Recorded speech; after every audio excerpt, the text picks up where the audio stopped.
You want answers? I think I'm entitled. You want answers? I want the truth! You can't handle the truth. Well, they call him the crypto hunter, John Rhodes. Find out why when we come right back on Coast to Coast AM. Crypto hunter John Rhodes has been called the world's foremost authority on ancient reptilian humanoids or reptilian aliens. His pioneering work investigating claims of reptilian alien contact and years of presenting his research to the public resulted in the creation of entirely new genre of study in the UFO community. And here he is back on Coast to Coast AM. Hey, John, how are you? Good to be speaking with you again, of course, my friend. I love it. The crypto hunter. How'd you get that? Well, it was more or less a label that was attached to me because I was very much interested in the cryptozoological point of view when it came to UFOs and other alien beings. And that search of mine, adding more of a terrestrial point of view when it looks into the potential origins of what we're having contact with, kind of guided me into being known as a person that went beyond the realm of his original studies and into an expanded field of various studies that most of us use when we're investigating UFOs, ancient cultures, symbolism, and the like. And crypto is basically the Greek for hidden, so the crypto hunter is anybody that looks for anything hidden or is a mystery to them and they want to get to the bottom of. Lots to cover with you tonight, John, including, of course, your most recent appearance on the UFO Hunters. I want to talk with you about that later tonight. Yeah. For those who are getting to know John Rhodes, tell me a little bit about your work with the reptilian humanoids and exactly how you got into that. Well, I started hearing reports coming in from individuals at UFO meetings in small communities that I would attend just to be an observer and also to participate in discussion to some level. And I was hearing reports of people talking about meeting, instead of the small gray aliens or humanoid beings, something like a Nordic type, they were discussing meeting something that was very impressive. They were describing a tall reptilian humanoid being that was extremely muscular and intelligent and appeared to be directing the small grays. And the more and more of these reports I heard, I started looking into the potential for there being a reality to them and a pattern being seen here and emerging for the first time. And I started looking into the sciences of the potentials of extraterrestrial life being a product of Earth evolution by researching some of the most well-known paleontologists of our time and seeing what they thought were the potentials for the evolving of the human form within the reptilian lineage of our own planet. And these beings are the ones that I've been discussing with you for a number of years now, and as you have witnessed yourself through interviewing various guests, it's a tidal wave at this point of activity happening where really the grays are kind of taking the background of the entire UFO contact picture, and it's turning out more and more of these reptilian humanoids are being seen. So it's a fantastic study, and I think everybody else who has ever heard about it has enjoyed traveling along with us during our exploration as well.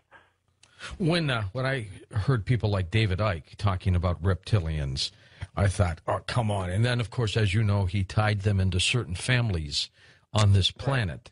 Might not be too far-fetched after all, John, huh? Well, everything comes down to a matter of genetics when we're talking about biology on our planet. And as we've seen and more and more, genetics is something that can be manipulated and customized. And you can put data into genetics. It wasn't a number of years ago I saw an article in the paper where the Central Intelligence Agency had figured out a way to actually put code into a person's genetics, and it would replicate through their body. So on another location, only a drop of their blood would be needed to be able to decode the information inside his genetic makeup. So we have gotten far, far, far into the field of genetics research, and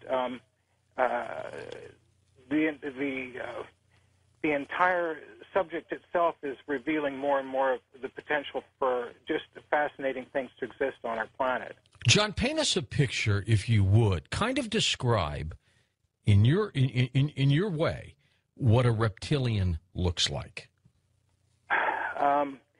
A collage of the descriptions reported to the center since the 1990s, and even to myself before as an investigator, we've come up with the overall image of something that can be on average 6 to 7 foot tall or 7.5 foot tall, humanoid being with a physical structure generally similar to that of a human, 2 legs, 2 arms, a head in the same position on the body, the eyes, of course, 2, no ears, just a small scale or flap, no hair at all, large back-sloping cranium, heavy brow, vertical slit pupils on elongated, almost side-round, wrap-around eyes at times, slits for nose, lipless mouth.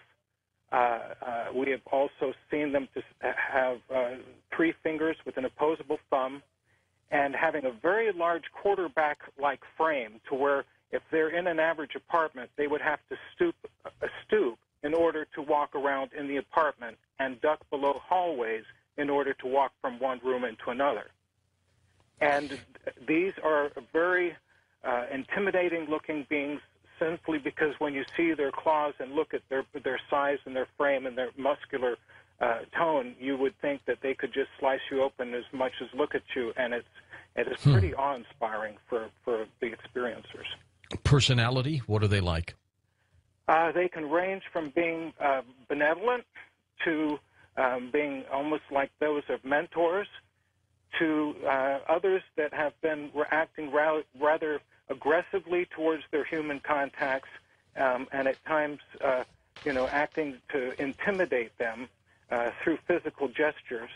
We haven't had anybody come back yet that I've ever heard of that has had a death occur to an encounter with a reptoid, although I think that the potential for one occurring has always been there.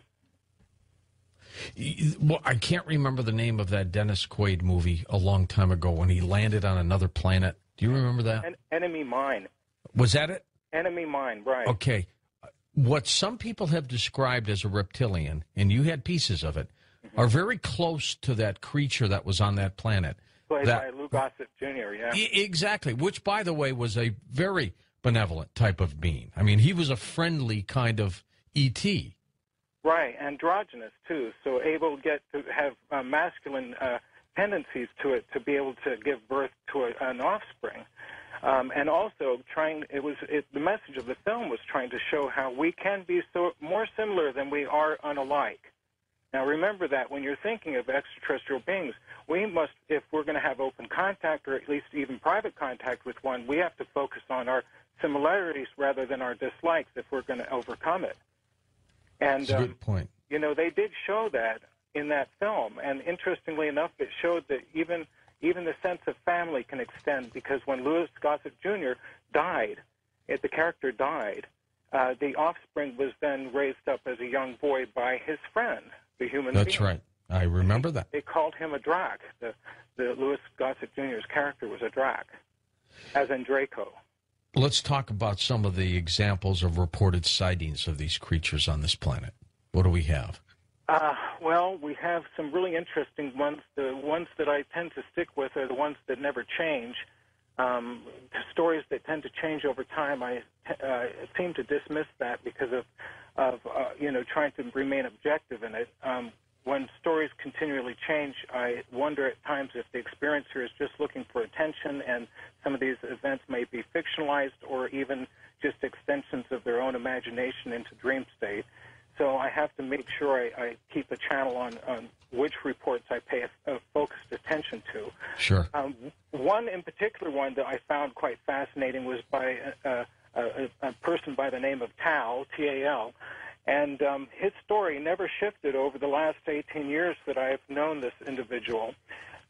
He experienced an account back in 1979 in Santa Fe, New Mexico, in which in the middle of the night he awoke, and at the foot of his bed, looking at a chart on a wall that he had drawn of UFO activity in the Four Corners area and potential cavern entrances into the inner Earth, suspected inner Earth that exists there, he saw the reptoid looking at the chart and then turned to look at him.